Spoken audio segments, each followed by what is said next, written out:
రాజ్యం వర్సెస్ ఉద్యమానికి end card పడే టైం ఎంతో దూరం లేదని వరుస పరిణామాలు చెప్తున్నాయి. హిడ్మా ఎన్కౌంటర్ తర్వాత మావోయిస్టు పార్టీ పరిస్థితి తలకిందులైంది. దిక్కుతోచని పరిస్థితుల్లో కకావికలమైపోయిన మావోయిస్టులు చెట్టుకొకరు పుట్టుకొకరుగా పరుగులు తీస్తున్నారు. మావోయిస్టు అగ్రనేతలు ఒక్కొక్కరుగా నేతలకు ఒరుగుతూ ఉంటే ఆ దిశగా ఆపరేషన్స్ నిర్వహించే పోలీసుల పని మరికాస్త సులువవుతోంది.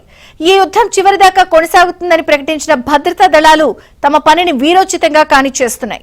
మారేడుమిల్లి ఎన్కౌంటర్ లో Maoist party central committee member Hidma మద్వితో పాటు మరో 5గురు మరణించడం ప్రభుత్వ దళాలకు తిరుగులేని విజయంగా భావిస్తున్నారు. ఛత్తీస్గఢ్ కేంద్రంగా కార్యకలాపాలు నిర్వహించే హిడ్మా టీం ఆంధ్రప్రదేశ్ సరిహద్దుల్లోపలికి రావడం వారికున్న తాజా అనివార్యతగా చెప్పుకోవాలి.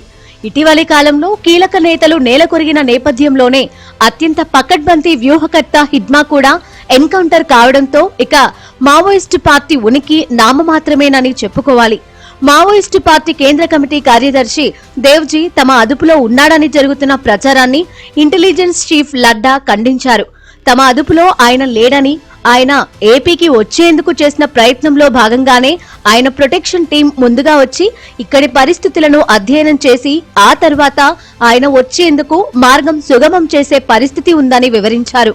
హిడ్మా కూడా అదే ప్రయత్నంలో ఉన్నారని, అందువల్లనే అతని రక్షణ దళం విజయవాడకు వచ్చిందని లడ్డా తెలిపారు. పార్టీ కేంద్ర కమిటీ కార్యదర్శి దేవ్జీ తెలంగాణ లేదా ఛత్తీస్గఢ్ లో ఉన్నట్లు తమకు సమాచారం ఉందని కూడా ఆయన తెలిపారు.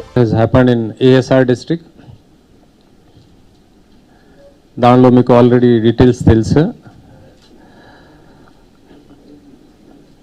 Central committee member Hidma and 5 others have been neutralized.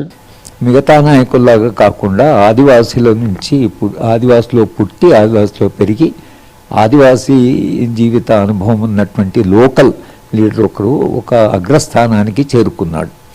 అందుకని ప్రభుత్వం దృష్టిలో కానీ ప్రజల దృష్టిలో కానీ హిడ్మా ఒక డిఫరెంట్ నాయకుడు, అంటే అక్కడ పుట్టి పెరిగిన నాయకుడు.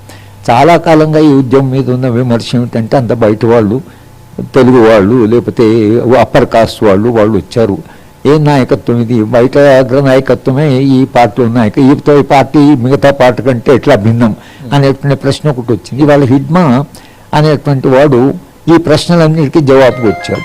కనుక హిడ్మా ఇవాళ ఆయన ఆదివాసి నుంచి ఎదిగిన నాయకుడు కాబట్టి ప్రభుత్వానికి కూడా అక్కడ పుట్టి పెరిగిన వాడు, ఈయన చాలా వ్యూహ చేసేటువంటి వాడు, వ్యూహకర్త అని ప్రభుత్వానికి ఒక అవగాహన ఉంది. అందుకని హిడ్మా విషయంలో అంత ప్రత్యేకంగా వాళ్ళు దృష్టి పెట్టి ఇవాళ హిడ్మాన్ ఎన్కౌంటర్లో మావోయిస్టులకు ఇన్ఫార్మర్లు ఉన్నట్లే పోలీసులు కొందరు కోవార్టులను ఏర్పాటు చేసుకుంటారు. అదే హిడ్మాను పట్టించి ఉండొచ్చని అనుమానిస్తున్నారు. హిడ్మా చిక్కడం అంత సులభం కాదని భద్రతా దళాలకు కూడా తెలుసు. ఆపరేషన్ కగార్ సమర్థవంతంగా జరుగుతున్న తరుణంలో భద్రతా దళాలు అన్ని వైపుల నుంచి కొమ్ము కాస్తున్నాయని హిడ్మా గుర్తించారు.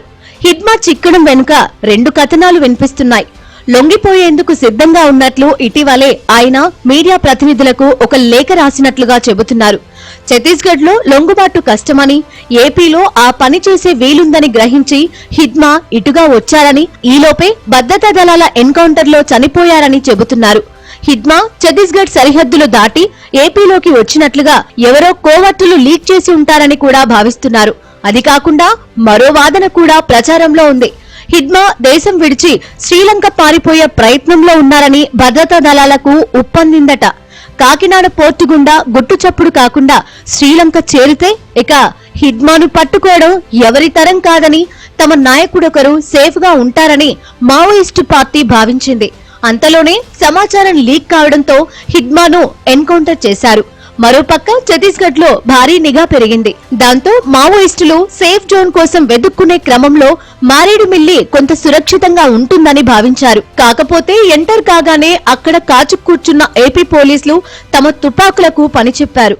మారేడుమిల్లిలో మావోయిస్టులు బ్యాచ్ల వారీగా చేరుకున్నట్లు కూడా పోలీసులు గుర్తించారు.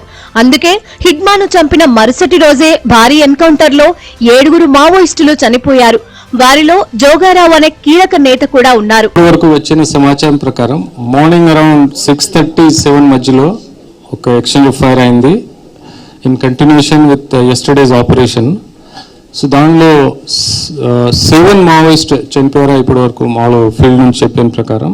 దానిలో 4 మేల్ అండ్ 3 ఫీమేల్ ఉన్నాయి. దీనిలో ఇప్పుడు ఐడెంటిఫై చేస్తున్నారు, బట్ టెంటేటివ్లీ ఒక మనిషి ఐడెంటిఫై అయ్యారంటే మేటూరి జోగ్గారావు అలియాస్ టేక్ శంకర్. ఆయన బేసికలీ శ్రీకాకుళం నుంచి, is a native of Srikakulam, is a incharge CCM for Andhra Odisha border. Operation Kagar దెబ్బకు మావోయిస్టుల వ్యూహం దెబ్బతింటున్న నేపథ్యంలో పట్టణాలు, నగరాలను సేఫ్ జోన్లుగా మార్చుకోవాలన్న వారి ప్రయత్నం కూడా బెడిసికొట్టింది. హిడ్మా ఎన్కౌంటర్ తరువాత అక్కడ దొరికిన డైరీ ఆధారంగా ఆంధ్రప్రదేశ్ లోని వేరువేరు ప్రాంతాల్లో దాక్కునేందుకు వచ్చిన మావోయిస్టు పార్టీ సభ్యులు పోలీసులకు చిక్కారు. ఎన్కౌంటర్ జరిగిన కొన్ని గంటల వ్యవధిలోనే వారు చిక్కడం పోలీసుల పకడ్బందీ వ్యూహానికి నిదర్శనంగా నిలుస్తోంది. విజయవాడ, కాకినాడ, ఏలూరులో మొత్తం 50 మంది మావోయిస్టులు చిక్కారు. వీరిలో ఎక్కువ మంది బెజవాడ దగ్గరే పట్టుబడ్డారు. విచారణలో భాగంగా వారి నుంచి కీలక సమాచారం రాబట్టినట్లుగా భావిస్తున్నారు. అదుపులోకి తీసుకున్న మావోయిస్టుల్లో కేంద్ర కమిటీ సభ్యుడు, హిడ్మా భద్రతను పర్యవేక్షించే జ్యోతి సైతం ఉన్నట్లు సమాచారం. ఇంకోవైపు ఆంధ్రప్రదేశ్లోని ఈ ప్రధాన నగరాలకు వీరు ఎందుకు వచ్చారు? దీని వెనుక ఏమైనా కారణాలు ఉన్నాయా? ప్రముఖులను ఎవరినైనా టార్గెట్ చేసుకున్నారా అనే కోణంలో మావోయిస్టులను పోలీసులు విచారిస్తున్నారు. కాకపోతే మావోయిస్టులు ప్రాణభయంతోనే అడవులను వదిలి జనారణ్యంలోకి వస్తున్నారని విశ్లేషణలు వినిపిస్తున్నాయి.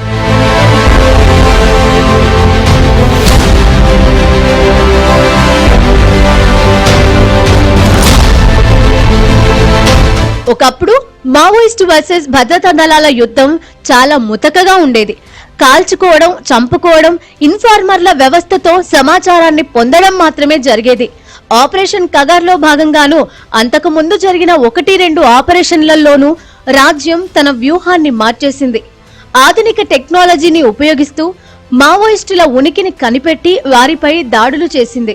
అందులో డ్రోన్ టెక్నాలజీ ముఖ్యమైనదిగా పరిగణించాలి. భద్రతా దళాలకు ఎలాంటి ముప్పు వాటిల్లకుండా మావోయిస్టులను మట్టుబెట్టే ప్రక్రియ సమర్థంగా సాగుతోంది.